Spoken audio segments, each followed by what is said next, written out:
मधुबन के बाबा, मधुबन के बाबा मुरली वाले, आपका क्या कहना, आपका क्या कहना। ओम शांति। आज 30 मार्च 2025 के अव्यक्त बाप दादा के मधुर महावाक्य सुनेंगे, जिसकी रिवाइज डेट है 30 नवंबर 2004। मुरली का सार है, अभी अपने चलन और चेहरे द्वारा ब्रह्मा बाप समान अव्यक्त रूप दिखाओ, साक्षात्कार मूर्त बनो। अभी अपने चलन और चेहरे द्वारा ब्रह्मा बाप समान अव्यक्त रूप दिखाओ, साक्षात्कार मूर्त बनो। तो चलिए बहुत प्रेम और एकाग्रता से सुनते हैं आज के अव्यक्त बाप दादा के मधुर महावाक्य। आज भाग्य विधाता बाप अपने चारों ओर के श्रेष्ठ भाग्यवान बच्चों को देख हर्षित हो रहे हैं। सारे कल्प में ऐसा श्रेष्ठ भाग्य किसी का भी हो नहीं सकता। कल्प कल्प के आप बच्चे ही इस भाग्य का अधिकार प्राप्त करते हो। याद है अपना कल्प कल्प के अधिकार का भाग्य। यह भाग्य सर्वश्रेष्ठ भाग्य क्यों है? क्योंकि स्वयं भाग्य विधाता ने इस श्रेष्ठ भाग्य का दिव्य जन्म आप बच्चों को दिया है। जिसका जन्म ही भाग्य विधाता द्वारा है, उससे श्रेष्ठ भाग्य और हो ही नहीं सकता। अपने भाग्य का नशा स्मृति में रहता है। अपने भाग्य की लिस्ट निकालो तो कितनी बड़ी लिस्ट है। अप्राप्त कोई वस्तु नहीं आप ब्राह्मणों के भाग्यवान जीवन में। सबके मन में अपने भाग्य की लिस्ट स्मृति में आ गई। स्मृति में लाओ, आ गई स्मृति में तो दिल क्या गीत गाती है? वाह भाग्य विधाता और वाह मेरा भाग्य। इस श्रेष्ठ भाग्य की विशेषता यही है कि एक भगवान द्वारा 3 संबंध की प्राप्ति है। एक द्वारा मैं 3 संबंध जो जीवन में विशेष संबंध गाए हुए हैं। कौन से? बाप, शिक्षक और सतगुरु। किसी को भी एक द्वारा 3 विशेष संबंध और प्राप्ति नहीं है। आप फलक से कहते हो कि हमारा बाप भी है, शिक्षक भी है, तो सतगुरु भी है। बाप द्वारा सर्व खजानों की खान प्राप्त है। खजानों की लिस्ट भी स्मृति में आई तो स्मृति में लाओ कि क्या क्या खजाना बाप द्वारा मिल गया है या मिलना है। क्या कहेंगे? बालक सो मालक है ही। शिक्षक द्वारा शिक्षा से श्रेष्ठ पद की प्राप्ति हो गई। वैसे भी देखा जाए कि दुनिया में भी सबसे श्रेष्ठ पद राज्य पद गाया जाता है, तो आप तो डबल राज्य बन गए हो।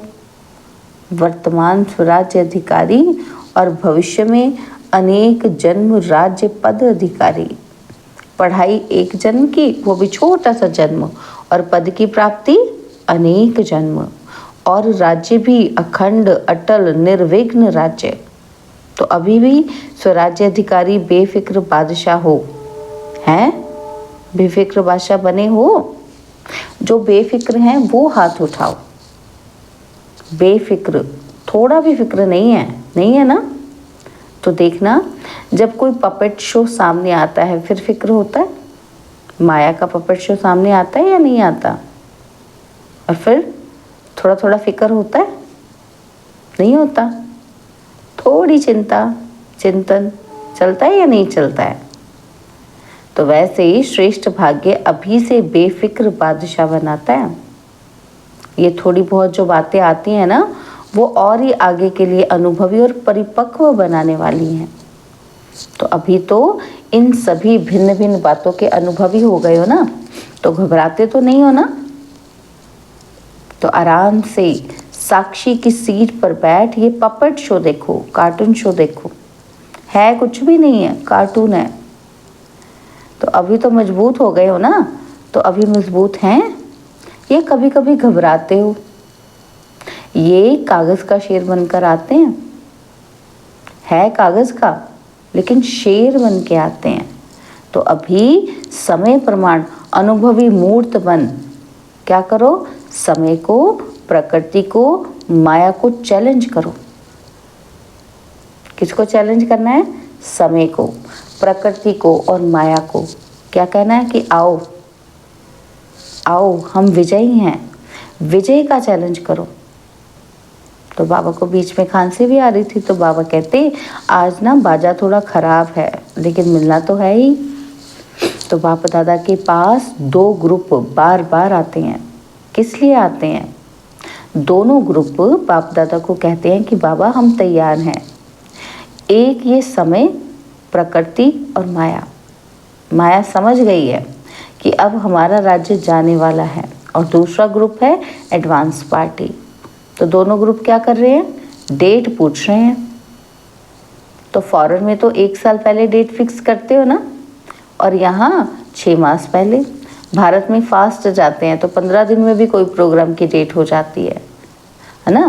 तो समाप्ति, संपन्नता, बाप के समान बनने की डेट कौन सी है, वो बाप दादा से पूछते हैं। तो ये डेट तो अभी ब्राह्मणों को फिक्स करनी है। हो सकती है डेट फिक्स हो सकती है ना। तो पांडव बोलो, तीनों ही बोलो। तो बाबा किसकी तरफ इशारा कर रहे हैं? बाप दादा निर्वैर भाई, रमेश भाई और ब्रिजमोहन भाई से पूछ रहे हैं। तो बाबा कहते बताओ डेट फिक्स हो सकती है? बोलो हो सकती है कि अचानक ही होनी है? ड्रामा में फिक्स है लेकिन उसको प्रैक्टिकल में लाना है कि नहीं लाना है, वो क्या बताओ? होनी है, अचानक होगी, डेट फिक्स नहीं होगी, होगी। तो बाबा बच्चों से बार बार पूछ के बता रहे हैं कि बच्चे बोले। तो बाबा पहली लाइन वालों को बोलते हैं बताओ होगी कि नहीं। जो कहते हैं ड्रामा को प्रैक्टिकल में लाने के लिए मन में डेट का संकल्प करना पड़ेगा, वो हाथ उठाओ। करना पड़ेगा, ये नहीं उठा रहे हैं। अचानक होगी, तो आप पूछ रहे हैं कि फिक्स करनी चाहिए कि अचानक होगी, डेट फिक्स कर सकते हैं हम? तो पीछे वालों ने समझ लिया अचानक होना है, ये राइट है, लेकिन अपने को तैयार करने के लिए लक्ष्य तो जरूर रखना पड़ेगा ना। तो बिना लक्ष्य के संपन्न बनने में अलबेलापन आ जाता है। आप देखो, जब डेट फिक्स करते हो तभी तो सफलता मिलती है ना। तो कोई भी प्रोग्राम की डेट फिक्स करते हो ना, तो बनना ही है, ये संकल्प तो करना ही पड़ेगा ना। या नहीं कि ड्रामा में आप पे ही हो जाएगा, क्या समझते हो आप? तो पहली लाइन वाले बताओ ना। तो बाबा सामने देहरादून की बहन बैठी है प्रेम, तो बाबा कहते सुनाओ, करना पड़ेगा। जयंती बोलो, करना पड़ेगा। वो कब होगी? अंत में होगी, जब समय आ जाएगा। तो बाबा कहते समय संपन्न बनाएगा या आप समय को समीप लाओगे? तो बाप दादा ने देखा कि स्मृति में ज्ञान भी रहता है, नशा भी रहता है और निश्चय भी रहता है, लेकिन अभी एक और एडिशन चाहिए। कौन सी? चलन और चेहरे से दिखाई दे। बुद्धि में तो सब याद रहता है, स्मृति में भी आ जाता है, लेकिन अब स्वरूप में आए। जब साधारण रूप में भी अगर कोई बड़े ऑक्यूपेशन वाला है ना, या साहूकार का बच्चा एजुकेटेड है, तो क्या उसकी चलन से दिखाई पड़ता है ना कि ये कुछ है ना। तो उनका कुछ ना कुछ न्यारापन दिखाई देता है। तो इतना बड़ा भाग्य वर्षा भी है, पढ़ाई और पद भी है, स्वराज्य तो अभी भी है ना, तो प्राप्तियां भी सब हैं, लेकिन चलन और चेहरे से भाग्य का सितारा मस्तक में चमकता हुआ दिखाई दे, वह अभी एडिशन चाहिए। अभी लोगों को आप श्रेष्ठ भाग्यवान आत्माओं द्वारा ये अनुभव होना चाहिए, ये अनुभव होना है, चाहिए नहीं, होना है कि ये हमारे इष्ट देव हैं, इष्ट देवियां हैं, ये हमारे हैं। जैसे ब्रह्मा बाप ने देखा, साधारण तन में होते भी आदि के समय भी ब्रह्मा बाप में क्या दिखाई देता था? कृष्ण दिखाई देता था ना। तो आदि रत्न वालों को अनुभव है ना, आदि वालों को। तो जैसे आदि में ब्रह्मा बाप द्वारा कृष्ण दिखाई देता था, ऐसे ही लास्ट में क्या दिखाई देता था? अव्यक्त रूप दिखाई देता था ना। तो चलन में, चेहरे में दिखाई दिया ना। तो अभी बाप दादा विशेष निमित्त बच्चों को ये होमवर्क दे रहा है। क्या होमवर्क दे रहे हैं कि अभी ब्रह्मा बाप समान अव्यक्त रूप दिखाई दे। चलन और चेहरे से कम 108 माला के दाने तो दिखाई देवे। बाप दादा नाम नहीं चाहते हैं, नाम नहीं बताते हैं 108 कौन है, लेकिन उनकी चलन और चेहरा स्वतः ही प्रत्यक्ष हो। यह होमवर्क बाप दादा निमित्त बच्चों को विशेष दे रहा है। हो सकता है। अच्छा, कितना समय चाहिए? ऐसे नहीं समझना कि जो पीछे आए हैं टाइम की बात नहीं है, कि कोई समझे हमको तो थोड़ा वर्ष ही हुआ है। तो बाबा क्या कहते हैं, कोई भी लास्ट सो फास्ट और फास्ट सो फर्स्ट जा सकता है। क्या कहा बाबा ने? कोई ये ना समझे कि मैं तो लास्ट में आया हूँ, कोई भी लास्ट सो फास्ट और फास्ट सो फर्स्ट जा सकता है। यह भी बाप दादा की चैलेंज है। कर सकते हो, कोई भी कर सकते हो, लास्ट वाला भी हो सकता है ना। तो सिर्फ लक्ष्य पक्का रखो। क्या पक्का करना है? कि करना ही है, होना ही है। तो डबल फॉरेनर्स हाथ उठाओ। तो डबल फॉरेनर्स क्या करेंगे? डबल चांस लेंगे ना। तो बाप दादा नाम नहीं अनाउंस करेगा, लेकिन उनका चेहरा बताएगा कि ये हैं। हिम्मत है? तो पहली लाइन को बाप दादा देख रहा है। हिम्मत है? अगर हिम्मत है तो हाथ उठाओ। हिम्मत है तो हाथ उठाना है। तो बाबा कहते हैं पीछे वाले भी उठा सकते हैं, जो ओटे सो अर्जुन। तो अच्छा, बाप दादा रिजल्ट देखने के लिए कि क्या क्या पुरुषार्थ कर रहे हैं, कौन कौन कर रहा है, ये रिजल्ट देखने के लिए 6 मास दे रहे हैं। 6 मास रिजल्ट देखेंगे, फिर फाइनल करेंगे। तो ठीक है। तो तैयारी के लिए बाबा ने हमें क्या टाइम दिया? 6 मास का टाइम दिया। बाबा कहते हैं क्योंकि देखा जाता है कि अभी समय की रफ्तार तेज जा रही है। रचना को तेज नहीं जाना चाहिए, रचता को तेज होना चाहिए। तो अभी थोड़ा फास्ट करो, उड़ो। अभी तो चल रहे हैं नहीं, उड़ रहे हैं। जवाब में बहुत अच्छे जवाब देते हैं कि हम तो है ही ना, और कौन होगा, बाबा के बच्चे तो हम हैं ही। बाप दादा खुश होते हैं।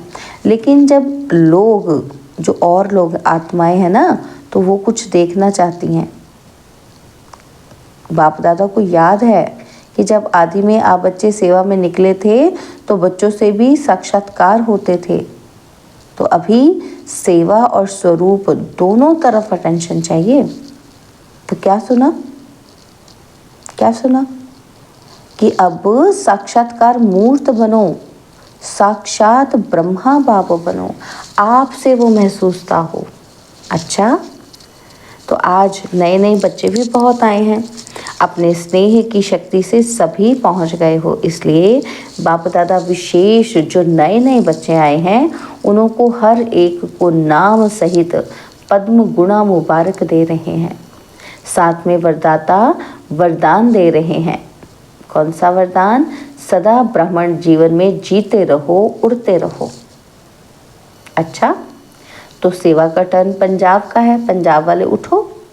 बहुत अच्छा, यह भी विधि अच्छी बनाई है। हर जोन को चांस मिल जाता है।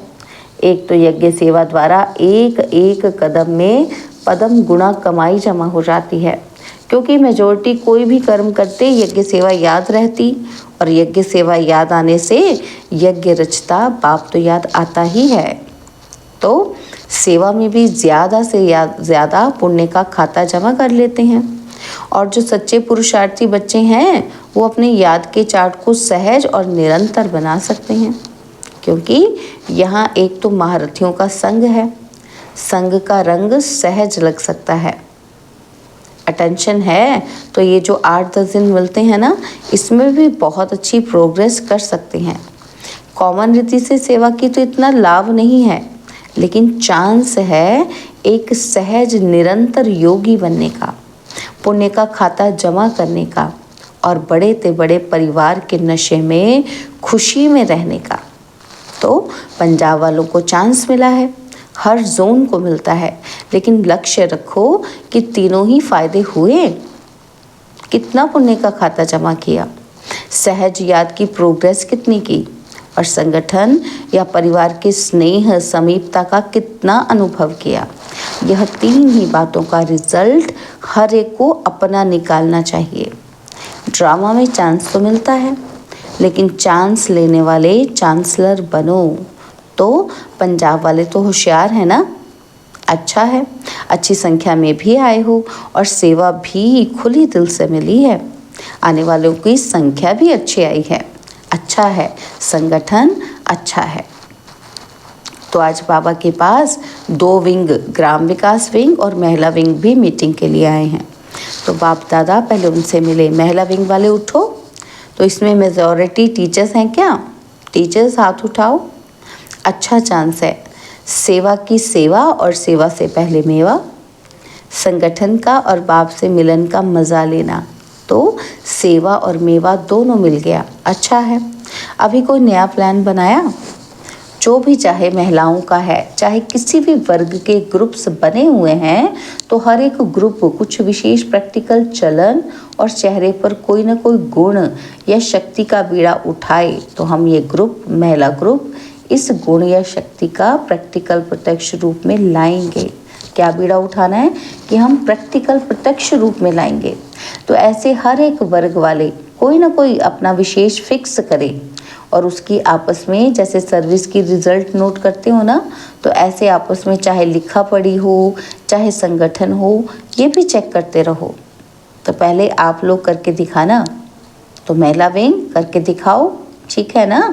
तो हर एक विंग को कुछ ना कुछ अपना प्लान बनाना है और समय फिक्स करें कि इतने समय में इतनी परसेंटेज प्रैक्टिकल में लानी है। फिर जो बाप दादा चाहते हैं ना, क्या चाहते हैं? कि चलन और चित्र पर आवे, तो वह आ जाएगा। तो प्लान बना करके बाप दादा को देना कि हर एक विंग क्या करेगा। सेवा का प्लान जैसे नोट करते हो ना, तो वैसे ये भी करके देना, ठीक है ना। तो करके देना। अच्छा है, छोटा छोटा संगठन कमाल कर सकता है, ठीक है। तो क्या समझती हो टीचर्स? कर सकते हैं? कर सकते हैं। तो प्लान बनाना। अच्छा, मुबारक हो सेवा की। तो अब ग्राम विकास विंग वाले उठो। अभी तक ग्राम विकास वालों ने कितने गांव परिवर्तन किया है? कितने गांव में किया है? तो जवाब में बच्चों ने कहा बाबा 7 गाँव में किया है और एक गांव में 75% तक काम हुआ है। इस मीटिंग में भी प्रोग्राम बनाया है। क्या प्रोग्राम बनाया है? समय की पुकार, स्वच्छ स्वर्णिम ग्राम्य भारत। इस प्रोजेक्ट के अंतर्गत गांव-गांव को व्यसन मुक्त और स्वच्छ बनाने की सेवा करेंगे। तो बाबा कहते हैं अच्छा है, प्रैक्टिकल है ना। तो इसकी टोटल रिजल्ट जो है वो प्रेसिडेंट और प्राइम मिनिस्टर के पास जाती है। तो बच्चे कहते नहीं बाबा अभी नहीं भेजी है। तो बाबा ने कहा भेजनी चाहिए, क्योंकि यह जो गांव-गांव में प्रैक्टिकल कर रहे हो, ये तो गवर्नमेंट का काम है, लेकिन आप सहयोगी बनकर कर रहे हो, तो रिजल्ट देख करके अच्छा मानेंगे। एक ऐसा बुलेटिन तैयार करो जिसमें गवर्नमेंट के सभी मुख्य लोगों को वह बुलेटिन जाए। किताब नहीं, मैगजीन नहीं, शॉर्ट में टोटल रिजल्ट सब तरफ भेजनी चाहिए। अच्छा है, मुबारक हो। तो अच्छा, बाबा को बीच बीच में खांसी आ रही थी ना, तो बाबा कहते आज बाजा शांति चाहता है। अच्छा, बाप दादा के पास चारों ओर की सेवा की रिजल्ट भी आती रहती है और विशेष आजकल कोई भी कोना रह नहीं जाए, सबको संदेश मिल जाए। यह प्लान जो प्रैक्टिकल में कर रहे हैं ना, तो उसकी रिजल्ट भी अच्छी है। बाप दादा के पास डबल विदेशी बच्चों के समाचार मिले हैं और जिन्होंने भी मेगा प्रोग्राम भारत में किए हैं, उन्हों का सब समाचार मिला है। चारों ओर सेवा की रिजल्ट सफलतापूर्वक निकली है। तो बच्चों ने जैसे सेवा में संदेश देने की रिजल्ट में सफलता प्राप्त की है, ऐसे ही वाणी द्वारा, संपर्क द्वारा और साथ साथ अपने चेहरे द्वारा साक्षात्कार फरिश्ते रूप का कराते चलो। क्या साक्षात्कार कराते चलो? अपने फरिश्ते स्वरूप का। तो अच्छा, जो पहली बारी आए हैं वो हाथ उठाओ। बहुत हैं। अच्छा है, टू लेट के बोर्ड के पहले आ गए हो। अच्छा है, चांस लो, कमाल करके दिखाओ। हिम्मत रखो, बाप दादा की मदद हर बच्चे के साथ है। अच्छा, बाप दादा चारों ओर के साकार सम्मुख बैठे हुए बच्चों को और अपने अपने स्थान पर देश में बाप से मिलन मनाने वाले चारों ओर के बच्चों को बहुत बहुत सेवा की, स्नेह की और पुरुषार्थ की मुबारक तो दे रहे हैं, लेकिन पुरुषार्थ में तीव्र पुरुषार्थी बन अब आत्माओं को दुख अशांति से छुड़ाने का और तीव्र पुरुषार्थ करो। क्या करो? और आत्माओं को दुख अशांति से छुड़ाने का पुरुषार्थ करो। दुख अशांति भ्रष्टाचार अति में जा रहा है। अभी अति का अंत कर सभी को मुक्ति धाम का वर्षा बाप से दिलाओ। ऐसे सदा दृढ़ संकल्प वाले बच्चों को याद प्यार और नमस्ते। ओम शांति। बाबा ने आज वरदान दिया, नम्रता और अथॉरिटी के बैलेंस द्वारा बाप को प्रत्यक्ष करने वाले विशेष सेवाधारी भव। नम्रता और अथॉरिटी के बैलेंस द्वारा बाप को प्रत्यक्ष करने वाले विशेष सेवाधारी भव। जहाँ बैलेंस होता है वहाँ कमाल दिखाई देती है। जब आप नम्रता और सत्यता की अथॉरिटी के बैलेंस से किसी को भी बाप का परिचय देंगे तो कमाल दिखाई देगी। इसी रूप से बाप को प्रत्यक्ष करना है। आपके बोल स्पष्ट हों, उसमें स्नेह भी हो, नम्रता और मधुरता भी हो, तो महानता और सत्यता भी हो, तब प्रत्यक्षता होगी। बोलते हुए बीच बीच में अनुभव कराते जाओ, जिससे लगन में मग्न मूर्त अनुभव हो। ऐसे स्वरूप से सेवा करने वाले ही विशेष सेवाधारी हैं। स्लोगन है, समय पर कोई भी साधन ना हो तो भी साधना में विघ्न ना पड़े। समय पर कोई भी साधन ना हो तो भी साधना में विघ्न ना पड़े। तो आज के अव्यक्त इशारे सत्यता और सभ्यता रूपी कल्चर को अपनाओ। तो बाबा कहते कोई कोई समझते हैं कि शायद क्रोध कोई विकार नहीं है, ये शस्त्र है, लेकिन क्रोध ज्ञानी तो आत्मा के लिए महाशत्रु है, क्योंकि क्रोध अनेक आत्माओं के संबंध संपर्क में आने से प्रसिद्ध हो जाता है और क्रोध को देख करके बाप के नाम की बहुत ग्लानि होती है। कहने वाले यही कहते हैं कि देख लिया, ज्ञानी तो बच्चे आत्मा बच्चों को। इसलिए अंश मात्र को भी समाप्त कर सभ्यता पूर्वक व्यवहार करो। ओम शांति।